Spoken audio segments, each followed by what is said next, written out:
नमस्कार, बहुत स्वागत है आपका डिबेट लाइव बड़ी बहस मध्य प्रदेश में। मैं हूं आपके साथ अमित शर्मा। बिहार विधानसभा चुनाव 2025 राजनीति के इस महासमर में अब मध्य प्रदेश की गूंज सुनाई दे रही है। एनडीए की रणनीति में मध्य प्रदेश का मोहन फैक्टर उभर कर सामने का दावा है। मुख्यमंत्री डॉक्टर मोहन यादव ने पटना में एनडीए उम्मीदवारों के नामांकन में हिस्सा लिया, रैलियां की और विकास की राजनीति की बात कही, लेकिन कांग्रेस ने इसे मध्य प्रदेश की नाकामियों से ध्यान भटकाने की कोशिश बताया है। अब सवाल यह है कि क्या बिहार का रण मध्य प्रदेश के नेतृत्व से जीता जाएगा या कांग्रेस का पलटवार भाजपा की रणनीति को उलझा देगा। देखिए ये रिपोर्ट।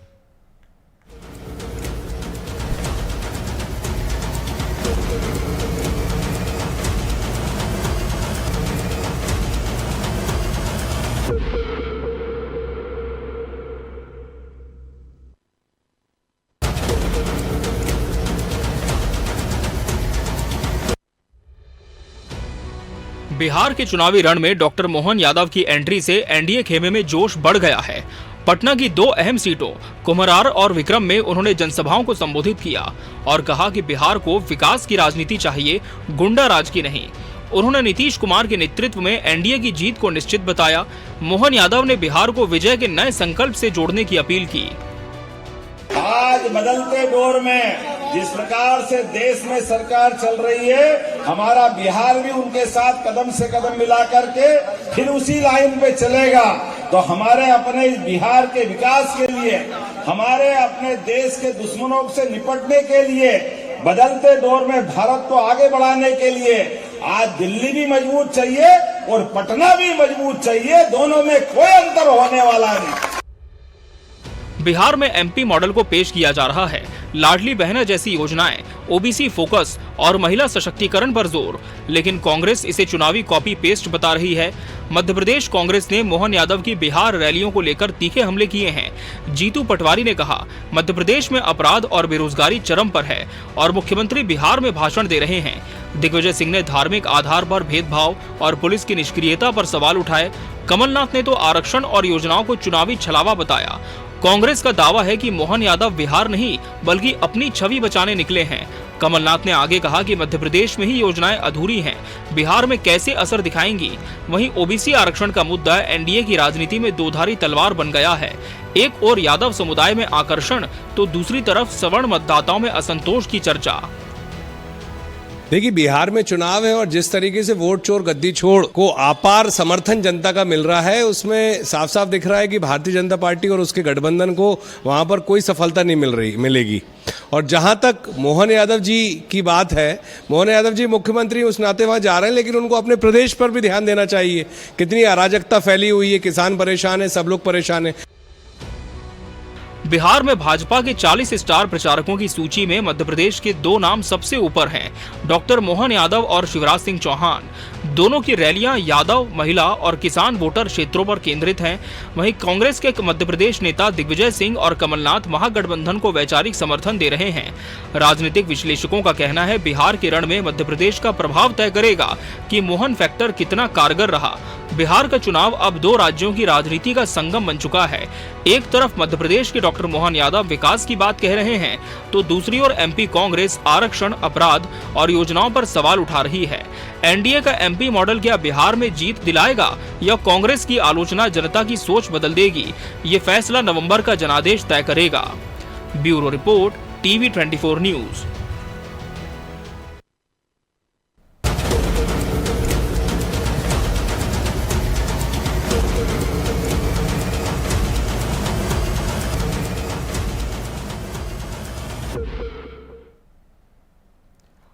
तो बिहार में कहीं न कहीं मध्य प्रदेश के दिग्गजों का जमावड़ा लगा हुआ है। न सिर्फ भारतीय जनता पार्टी बल्कि कांग्रेस के भी नेता बिहार पहुंचे हैं। वहां पर लगातार जनसंपर्क भी वो कर रहे हैं। प्रत्याशियों के पक्ष में प्रचार किया जा रहा है, लेकिन दूसरी तरफ बड़ा सवाल ये भी उठ रहा है कि क्या मध्य प्रदेश का जो मॉडल है वो बीजेपी सरकार वहां पर भी अप्लाई करने की तैयारी में है? क्या मध्य प्रदेश के जिन विषयों को लेकर चुनाव जीता गया था वो विषय बिहार में भी कारगर होंगे? तो एमपी की लहर बिहार में असर, आज इसी विषय पर हम चर्चा की शुरुआत करेंगे और इसके लिए हमारे साथ खास मेहमानों का पैनल भी जुड़ चुका है। हमारे साथ भाजपा प्रवक्ता डॉक्टर गुलरेज शेख जी जुड़े हैं। डॉक्टर गुलरेज शेख जी, बहुत स्वागत है आपका इस चर्चा में। कांग्रेस प्रवक्ता हर्ष जैन जी प्रतिपक्ष का पक्ष रखेंगे। हर्ष जैन जी, आपका भी बहुत बहुत स्वागत है। और वरिष्ठ पत्रकार नीरज तिवारी जी भी हमारे साथ पैनल में जुड़े हैं। सर, आपका भी बहुत बहुत स्वागत है। डॉक्टर गुलरेज शेख जी, निश्चित तौर पर मध्य प्रदेश के दिग्गज अभी बिहार में एकत्रित हैं, लगातार रैलियां सभाएं हो रही हैं और प्रत्याशियों के पक्ष में माहौल तैयार किया जा रहा है। लेकिन दूसरी तरफ कांग्रेस का यह कहना है कि मध्य प्रदेश में क्या विशेष इस सरकार ने हासिल कर लिया जो कि बिहार में इन विषयों को गिनाया जा रहा है, तो क्या मध्य प्रदेश की उपलब्धियां बिहार में भी सार्थक साबित होंगी? मध्य प्रदेश में डॉक्टर मोहन यादव फैक्टर की अगर आप बात करें तो मोहन फैक्टर का मतलब है विकास, मोहन फैक्टर का मतलब है जीरो गुंडा राज, मोहन फैक्टर का मतलब है जो कहा वो करके दिखाया। और यही चीजों के साथ हम आगे बढ़ रहे हैं। और जहां तक इनकी बात है कांग्रेसियों की, ये जो कटाक्ष कसते हैं चाहे महिला सशक्तिकरण पर या फिर ओबीसी आरक्षण पर, दोनों ही जो हैं, जो पिछड़े वर्ग हुए या दबे कुचले वर्ग हुए, उनको आगे ले जाने का काम करते हैं। और इसीलिए इसी लक्ष्य बिंदु के साथ हमने इन दोनों को चलाया है और मध्य प्रदेश में लागू करके दिखाया है। लेकिन उसके बावजूद भी कांग्रेस को इन सब चीजों से तकलीफ हो रही है, कांग्रेस के कैरेक्टर को एक्सपोज करता है।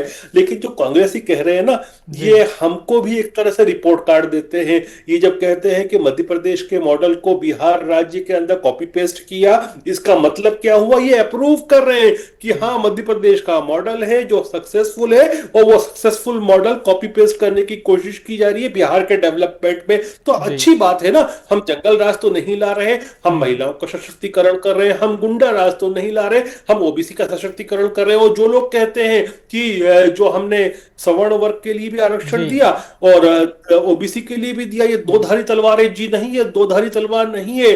इसी को कहते हैं सबका साथ, सबका विकास और सबका विश्वास। ये हम करके दिखा रहे हैं, यहां भी कर रहे हैं और बिहार में भी वही बात को लेकर आ रहे हैं। ठीक है हर्ष जैन जी, जवाब दीजिए। गुंडा राज नहीं चाहती जनता बिहार की, ये तो स्वाभाविक है, लेकिन दूसरी तरफ जहां तक सशक्तिकरण की बात है, तो क्या वाकई में बीजेपी की सरकार ने सशक्तिकरण किया बिहार में? और मध्य प्रदेश की कांग्रेस के नेता जब बिहार में पहुंचेंगे तब वो किन विषयों को उठाएंगे सशक्तिकरण के सामने?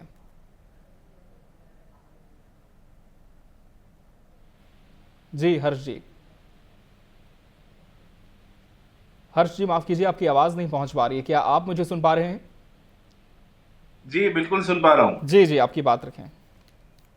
आज देखिए, भारतीय जनता पार्टी आज मुद्दों पर नहीं है, आज प्रचार के नशे में डूबी हुई है। अगर आप देखते हैं तो भारतीय जनता पार्टी बोलती है कि हर बूथ पर मोदी है, लेकिन सवाल ये नहीं है। सवाल ये है कि क्या हर घर में रोजगार है, क्या हर घर में राशन है जी, क्या हर खेत में पानी है? ये तो नहीं हो रहा।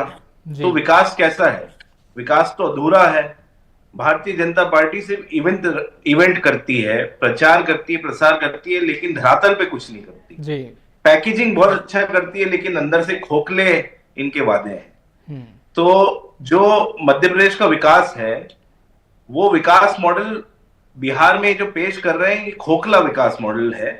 और यहाँ पे विकास मॉडल किस पे है? यहाँ पे विकास हो रहा है भ्रष्टाचारियों का, यहाँ पे विकास हो रहा है आतंकियों का, यहाँ पे विकास उन लोगों का हो रहा है जो संलिप्त है। और दिन भर, कल की घटना इंदौर में गोलीबारी हुई शराब व्यापारी के ऊपर, तो शराब माफिया बढ़ रहा है, एजुकेशन माफिया बढ़ रहा है। ये मध्य प्रदेश के हालात हैं।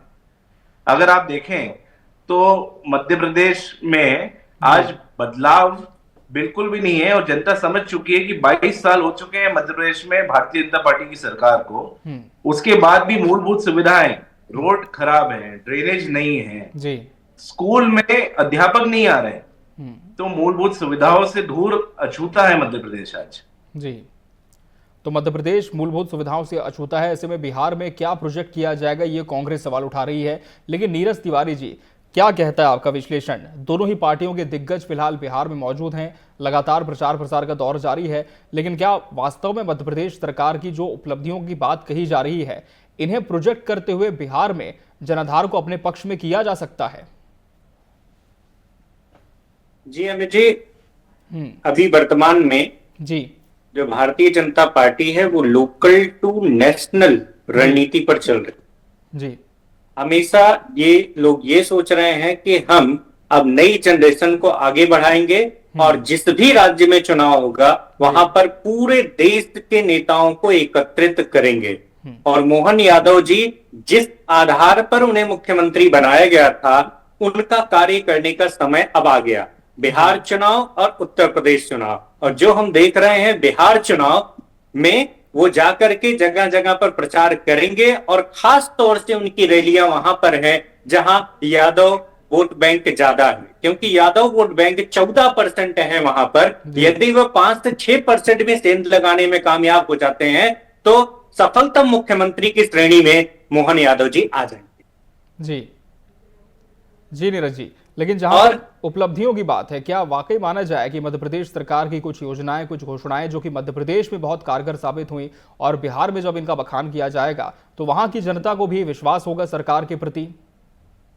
मैंने अभी अमित जी आपको बोला कि लोकल टू नेशनल रणनीति पर चल रहे हैं। प्रत्येक राज्य को एक मॉडल बना के पेश किया जाएगा दूसरे राज्य में जी, कि आप देखिए मध्य प्रदेश में लाडली बहना के माध्यम से कितनी बहनें हमारी सशक्तिकरण की दिशा में बहुत आगे बढ़ रही हैं। तो वाकई में परिवर्तन हुआ है, इसमें कोई डाउट नहीं है। और उसी दिशा में भारतीय जनता पार्टी बिहार में भी यही सोच रहे हैं कि यदि वो हमारे साथ जुड़ते हैं तो जिस तरीके से हमने सबसे पहले गुजरात मॉडल को पेश किया था, अब मध्य प्रदेश मॉडल को पेश कर रहे हैं और थोड़े समय के बाद महाराष्ट्र मॉडल को पेश करेंगे। अब देखिए आपको परिवर्तन दिखाई दे रहा होगा कि राजस्थान में भी नई जनरेशन को लेके आए, मध्य प्रदेश में भी नई जनरेशन को लेकर के आए और छत्तीसगढ़ में नई जनरेशन को लेके आए। अब लोकल से नेशनल लेके जा रहे हैं। अब इन सभी नेताओं को नेशनल लेवल पे प्रोजेक्ट किया जा रहा है कि अब आगे के समय जो आने वाला है राजनीति में उसे आप लोगों को संभालना है।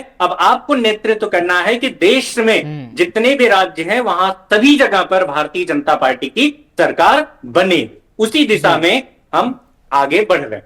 जी डॉक्टर गुलरेज शेख जी, निश्चित तौर पर राजनेताओं के लिए तो बड़ा अवसर है अपनी बात राष्ट्रीय मंच पर कहने का इस चुनाव के माध्यम से, और जैसा कि नीरज तिवारी जी कह भी रहे हैं कि अब लोकल टू नेशनल सभी विषयों को ले जाया जा रहा है ताकि हर एक जो राज्य है जहां पर आपकी सरकार एक मॉडल राज्य के तौर पर सामने आए, जो कि आ भी रहा है। दूसरी तरफ यह भी बात उठ रही है कि मध्य प्रदेश में तो जो आपने घोषणाएं की वो तो अब तक अधूरी है, तो फिर बिहार में बताने के लिए आपके पास क्या रहा, जैसा कि कांग्रेस कह रही है? देखिए, हमें जहां तक कांग्रेस की बात है ना, ये कांग्रेस जो है वो जनता के ऊपर एक प्रश्नवाचक चिन्ह लगा रही है।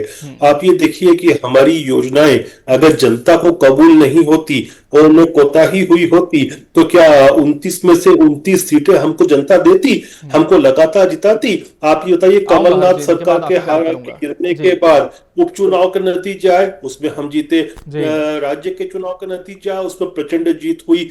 उसके बाद लोकसभा का नतीजा, उसमें महाप्रचंड जीत हुई। तो उसके बावजूद भी अगर ये ऐसी बातें करते हैं तो ये गिमिक है। और ये तो ऐसा कांग्रेस का है कि ये सब बातें करना ऐसा हो गया है कि वो पुराने जमाने में हम देखते थे ना कि जब अपन स्कूल में थे वो रिकॉर्ड आती थी कैसेट वाली, वो फंस जाती थी और बार बार फंसती थी टेप में और वही उलझती रहती थी। बस कांग्रेस की स्थिति वो उसी टेप रिकॉर्ड की तरह हो गई जो उलझी हुई है, कोई सुनना अब चाहता नहीं है और आउटडेटेड हो चुकी है वो। तो जनता देख रही है कि काम हुआ है, तभी तो बार बार आशीर्वाद मिल रहा है, जन आशीर्वाद मिल रहा है हमको। और ये देखिए, चाहे गुजरात हो, चाहे मध्य प्रदेश हो, चाहे फिर दूसरे राज्य हो, अब महाराष्ट्र भी हो सकता है कि उभरे उस तरह से। जहां जहां लगातार बीजेपी की सरकारें हो रही है वहां हर स्थिति परिस्थिति के हिसाब से, भौगोलिक स्थिति के हिसाब से, वहां की अर्थव्यवस्था के हिसाब से मॉडल जन्म ले रहा है। और वो मॉडल जो है हमारे द्वारा बनाया गया है तो उसको हम दूसरी जगह प्रोजेक्ट करते हैं। जी हर्ष जैन जी, जवाब दीजिए, क्योंकि जिस तरह से निश्चित तौर पर ये बात तो लगभग हर डिबेट में सामने भी आती है कि यदि जनता ने विश्वास नहीं किया होता तो इतना मजबूत जनाधार पार्टी को नहीं दिया होता। लेकिन कांग्रेस के पास इस बार बिहार में बताने के लिए क्या है, क्योंकि मध्य प्रदेश में तो फिलहाल फिर से एक बार रिबूट करने की तैयारी कांग्रेस की हो रही है, और दूसरी तरफ हम देख रहे हैं कि वोट चोरी को लेकर लगातार एग्रेसिव मोड पर भी यहाँ आपके राष्ट्रीय नेता, और बिहार में भी इस विषय को काफी ज्यादा प्रचार प्रसार में भी भुनाया जा रहा है। लेकिन क्या ये एक विषय, इसे लेकर पार्टी को लगता है कि वाकई जनता की नब्ज पकड़ी जाएगी इस चुनाव में? जी, भारतीय जनता पार्टी के प्रवक्ता हर बार बोलते हैं कि हम 29 की 29 सीट जीतते हैं। देखिए, सवाल ये नहीं कि वो 29 सीट जीते हैं, चाहे वो बेईमानी से जीते हों, लेकिन आज 29 बच्चे मध्य प्रदेश में मर गए हैं, इनको ये नहीं दिख रहा इनको शर्म और आनी जी, चाहिए। आपका जिस रुक मध्य करूंगा इनके प्रदेश बाद। की वो बात जी। कर रहे हैं, तब सिरप में जहर मिला के पिलाया गया है। 29 परिवार बिखर चुके हैं, माताएं रो रही हैं, और ये आज भी इलेक्शन कैंपेन में लगे हुए जी। हैं। इलेक्शन कैंपेन में रहना चाहिए, मोहन यादव जी को मध्य प्रदेश में रहना चाहिए और यहाँ पे काम करना चाहिए। स्टार प्रचारक तो आपको पार्टी ने बना दिया है, लेकिन जनता चाहती है कि आप मध्य प्रदेश के लिए स्टार परफॉर्मर बने। यहाँ पे बेरोजगारी कम करें, स्वास्थ्य व्यवस्थाएं सुधारें। स्वास्थ्य व्यवस्थाएं चौपट पड़ी है मध्य प्रदेश में, बच्चे मर गए, बच्चों को चूहे उतर गए। एमवाय हॉस्पिटल जो पूरे मध्य प्रदेश का सबसे बड़ा हॉस्पिटल है, वहां पे हालत देखिए आप जाके, मरीज रोड पे पड़े हुए हैं, ये हालत है जी। तो किस हिसाब से गुलरेज शेख जी, आपके अंदर जमीर मर चुका है। आपकी कौम को यही लोग आतंकवादी बोल रहे हैं, खुले खुले बोल रहे हैं। सोफिया कुरैशी को आतंकवादियों की बहन बोली जाती है, और आप भारतीय जनता पार्टी के चलिए प्रवक्ता हैं। पहले जवाब ले आपको लेते हैं, इस क्या पर देना विषय चाहिए को और भारतीय ज्यादा जनता नहीं पार्टी? खींचेंगे, हम विषय पर ही केंद्रित रहेंगे। डॉक्टर गुलरेज सिंह जी जवाब दीजिए। कांग्रेस कह रही है कि प्रदेश में तो अभी बहुत सारे विषय चल रहे हैं, ऐसे में क्या बिहार जाना इस वक्त जरूरी था? नहीं, मुझे तो देखिए, प्रदेश में जितने भी विषय चल रहे हैं उस विषयों के ऊपर काम हो रहा है। और दुनिया में कोई भी राज्य, कोई भी देश ऐसा नहीं होता है जहां कोई विषय नहीं होता, और अगर काम नहीं करती है सरकार तो फिर सरकार पे प्रश्नवाचक लगता है। सरकार लगातार काम कर रही है। और अभी कांग्रेस के प्रवक्ता महोदय कह रहे हैं कि बिहार में जो बात कर रहे हैं हम, इसके ऊपर राजनीति कर रहे हैं, बिहार के चुनाव पर राजनीति कर रहे हैं। और अभी चुनाव पर राजनीति नहीं कर रहे हैं तो कांग्रेसियों के घर में बच्चा पैदा होगा तो उस पर करेंगे क्या? ठीक है, नीरज तिवारी जी आपका रुख करता हूं, क्योंकि जिस तरह से एक सवाल पूछा गया था हर जी से, उस पर तो उनका जवाब नहीं आया कि एक ऐसा विषय जिसे पूरे तरह से राष्ट्रीय स्तर पर भुनाया गया, वोट चोरी से लेकर काफी ज्यादा कैंपेन्स भी हमने कांग्रेस के देखे, लेकिन क्या हम ये कह सकते हैं कि जिस एक तरफ बीजेपी के पास बताने के लिए बहुत सारी उपलब्धियां हैं और दूसरी तरफ कांग्रेस इस एक विषय को लेकर ही ज्यादा आक्रामक दिख रही है, तो क्या डगर आसान होने वाली है कांग्रेस की बिहार में इस एक विषय के माध्यम से? अमित जी, ऐसा नहीं है कि कांग्रेस के पास उपलब्धियां बताने के लिए कुछ नहीं है, बहुत कुछ है इनके पास, लेकिन ये उपलब्धियों को बता नहीं पा रही हैं और जनता को समझा नहीं पा रहे हैं जी। ऐसा हम कभी नहीं कहेंगे कि कांग्रेस के पास कोई उपलब्धि नहीं है इस देश को आगे बढ़ाने में। लेकिन अब बात हमारी हो रही है बिहार पे।